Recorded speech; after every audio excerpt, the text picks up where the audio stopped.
Queria primeiro desejar bom dia a todos vocês, cumprimentar os queridos governadores e as queridas governadoras, as caras prefeitas e os caros prefeitos. Em primeiro lugar, eu quero agradecer a presença de vocês e o atendimento imediato ao meu convite para debatermos o momento delicado em que vive o país. Mais do que um debate, estamos aqui para procurar e evidenciar e apontar soluções. Buscamos respostas, todas elas republicanas e participativas, aos problemas que inquietam e mobilizam o povo brasileiro. Nos últimos anos, o Brasil vem passando por um inequívoco e ininterrupto processo de mudança. Talvez o maior processo de mudança da nossa história.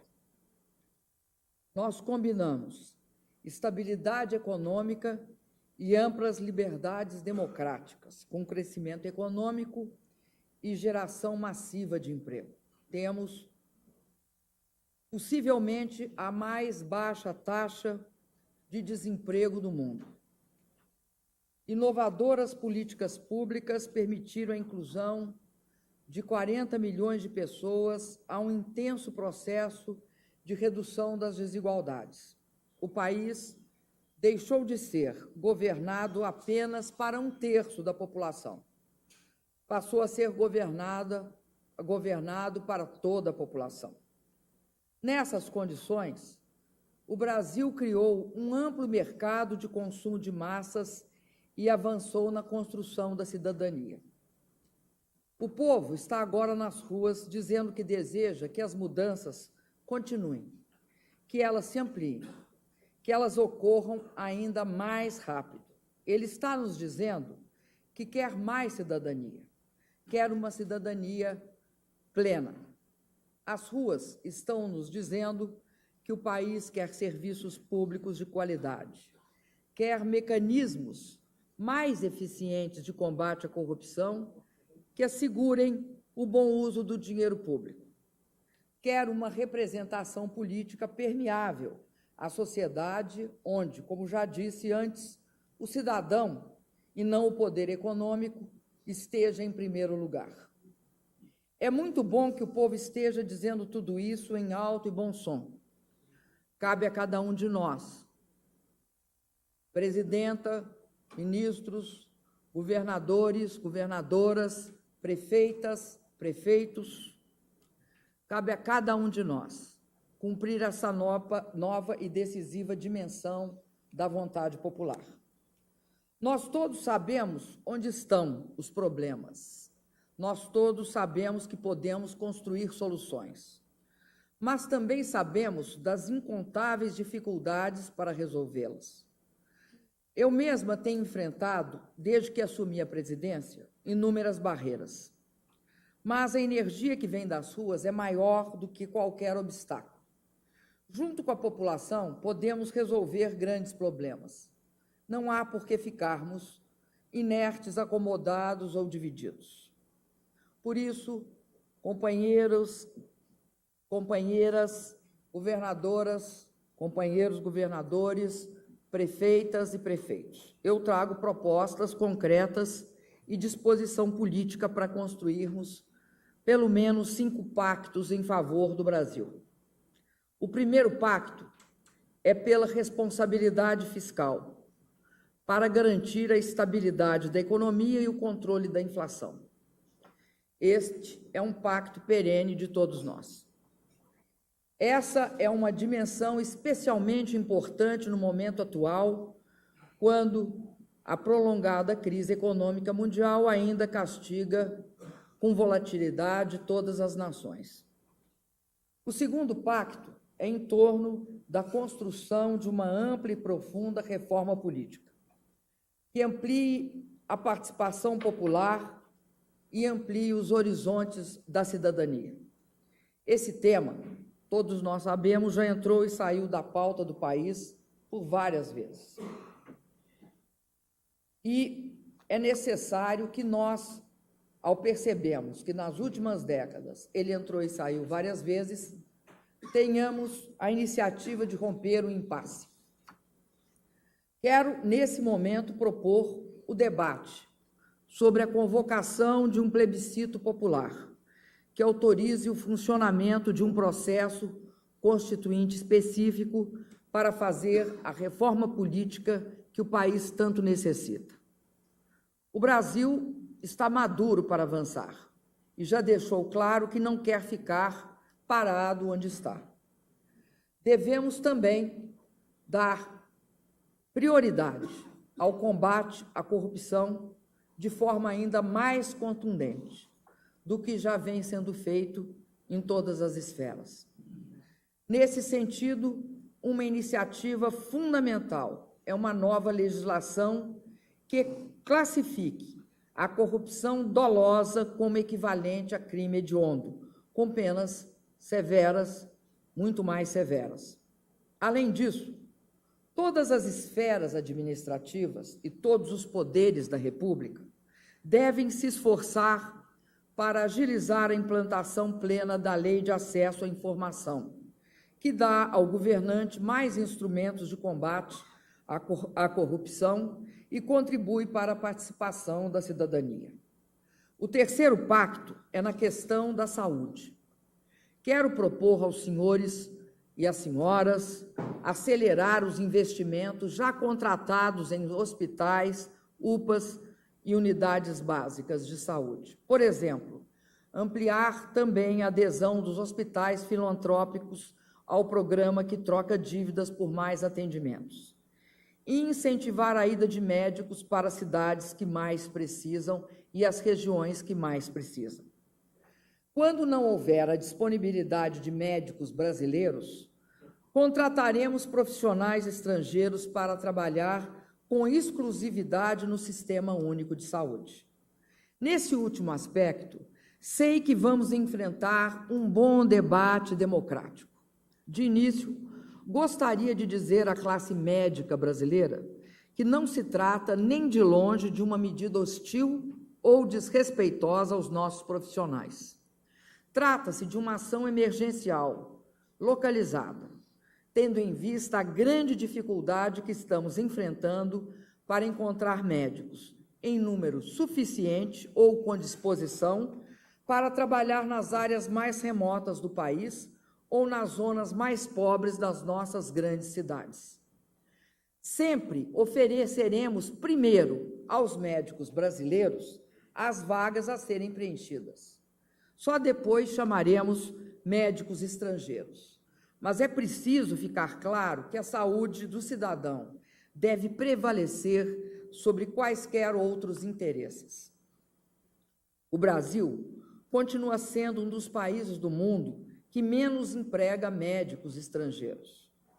Por exemplo, 37% dos médicos que trabalham na Inglaterra se graduaram no exterior. Nos Estados Unidos, são 25%. Na Austrália, 22%. Aqui no Brasil, temos apenas 1,79% de médicos estrangeiros. Enquanto isso, temos hoje regiões em nosso país em que a população não tem atendimento médico. Isso não pode continuar. Sabemos mais que ninguém que não vamos melhorar a saúde pública apenas com a contratação de médicos brasileiros e estrangeiros. Por isso, vamos tomar, juntamente com os senhores, uma série de medidas para melhorar as condições físicas da rede de atendimento e todo o ambiente de trabalho dos atuais e futuros profissionais. Ao mesmo tempo, estamos tocando o maior programa da história de ampliação das vagas em cursos de medicina e formação de especialistas. Isso vai significar, entre outras coisas, a criação de 11.447 novas vagas de graduação e 12.376 novas vagas de residência para estudantes brasileiros até 2017. O quarto pacto se propõe a dar um salto de qualidade no transporte público nas grandes cidades. Mudar a matriz desses transportes, fazer mais metrôs, VLTs e corredores de ônibus. Avançar mais rápido em direção ao transporte público, de qualidade e acessível. O governo federal já desonerou impostos, o que permitiu a redução das tarifas de ônibus em 7,23% e 13,75% na tarifa do metrô e dos trens. Além disso, mantivemos congeladas as tarifas de metrô e trens operados pelo governo federal desde 2003. Desoneramos também o IPI para a compra de ônibus. Estamos dispostos agora a ampliar a desoneração do PIS/COFINS sobre o óleo diesel dos ônibus e a energia elétrica consumida por metrôs e trens. Esse processo pode ser fortalecido pelos estados e os municípios com a desoneração de seus impostos. Tenho certeza que as senhoras e os senhores estarão sensíveis a isso. Além disso, decidi destinar mais 50 bilhões de reais para novos investimentos em obras de mobilidade urbana. Essa decisão é reflexo do pleito por melhoria do transporte coletivo no nosso país, onde as grandes cidades crescem e onde, no passado, houve a incorreta opção por não investir em metrôs. Só muito recentemente, nas últimas décadas, é que o metrô passou a ser um dos meios de transporte reconhecidos como sendo objeto da necessidade de investimento. Tenho certeza que nos últimos anos o Brasil tem tido um grande investimento na área de transporte coletivo urbano. E temos muito orgulho de, junto com os governadores e os prefeitos, participarmos deste grande esforço. O nosso pacto precisa, pois, assegurar também uma grande participação da sociedade na discussão política do transporte, uma maior transparência e controle social no cálculo das tarifas de ônibus. Para isso, estou criando o Conselho Nacional de Transporte Público com participação da sociedade civil e dos usuários. A criação de conselhos semelhantes nos municípios e regiões metropolitanas, onde ainda não existem, será extremamente importante. Concluo com o Pacto da Educação Pública. Nenhuma nação se desenvolve sem alfabetização na idade certa e sem creches para a população que mais precisa. Sem educação em tempo integral, sem ensino técnico profissionalizante, sem universidades de excelência, sem pesquisa, ciência e inovação.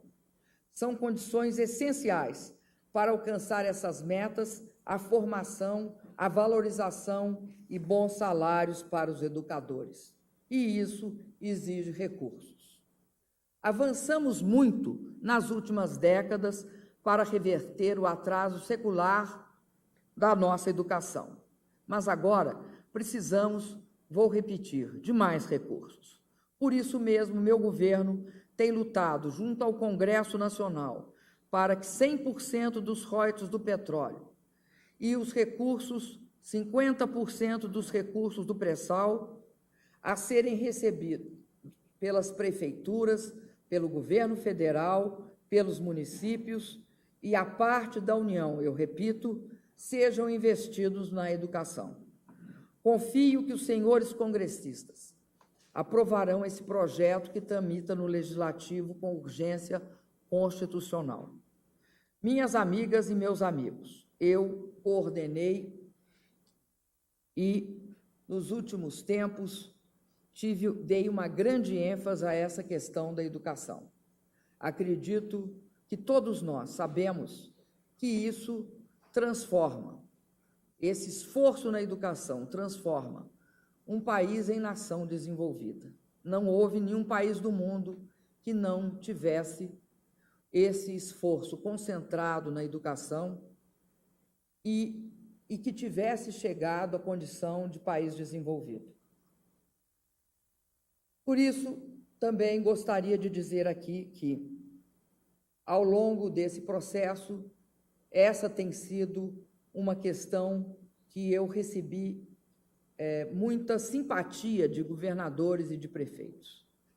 Acredito que esse é um esforço que nós devemos fazer para que haja uma mudança significativa no curto, no médio e no longo prazo do nosso país.